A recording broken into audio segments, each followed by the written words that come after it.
G'day everybody, Chris from the Headache and Pain Management Centre here for your Saturday morning. It's a little bit different, and yes, I am in Melbourne. You can see Flinders Street Station behind me. It is freezing cold here. I've just been at the National Migraine Symposium in Melbourne, just got off the train, and just wanted to share a few things about what happened at the symposium. A few interesting things came up. So if you are joining me, type in and say hello. There we are. Ask some questions if you're there. So the National Migraine Symposium is run by the Headache Foundation Australia, and there are a bunch of neurologists who are doing a lot to advocate for headache and migraine sufferers.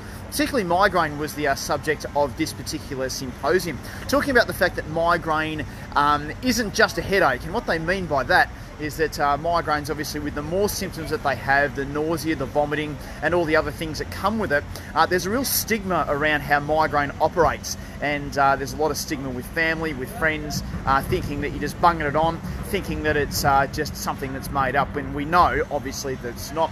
And the cause that they're looking to fight there is to get more funding and some more awareness of migraine and how it all operates, so that we can get better treatments for migraine sufferers. So it was actually really interesting. They had a few speakers there. So one was a man named Professor Goadsby, Peter Goadsby, who is pretty much the world's foremost headache and migraine researcher. Now, he's very much brain focused, so as everyone knows, I'm very much neck focused, going into the brain. He's talking more about what happens inside the brain when you have migraines and headaches. He actually gave a really good update about what goes on with cluster headache as well. So it was really good to actually listen to him, the foremost expert in his field, about how that all operates from a brain level. And basically what I took out of that was that there is a lot more work to be done in terms of how it actually happens in the first place. Not just actually when it happens and how to prevent it, like to stop it when it happens, but how to actually prevent it from happening in the first place. And he would be the first to admit that as well. And he said as much at the symposium proper.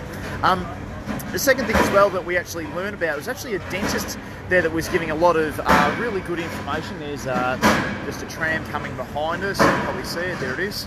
Sorry about the noise.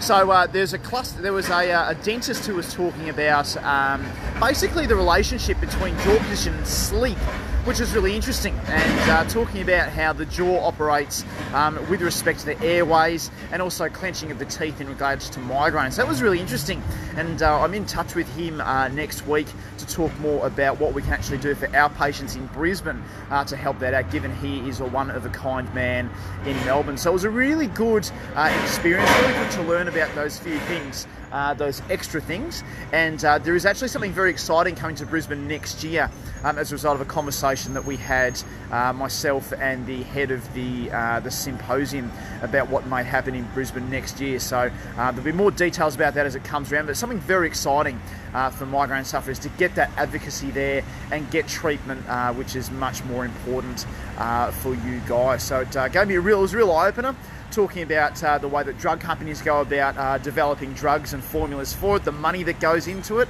and also the lack of care, I guess, that the government perhaps has about the funding into research into migraine. In fact, it was only 0.09% of all NHMRC funding went to funding migraine research, which is disgusting, given it costs the economy $70 billion a year. So basically the foundation is trying to get some more awareness, and I'm happy to be a part of that, because, hey, look, even though they're neurologists, even though we might look at things a little differently in terms of how to treat, it's actually all about the patients. It's all about what gets the best outcomes for patients, and the only way that we can do that is to work together with allied health, with physios, with GPs, with doctors, with neurologists, and everyone else in between to get the best results for migraine patients. Cool, all right, I'm going to head inside because it's actually really cold out here. It's just about to start raining again, and if there's any questions, of course, type in below, and I'll be back later this week with another Facebook Live video. Cheers and bye for now from Melbourne.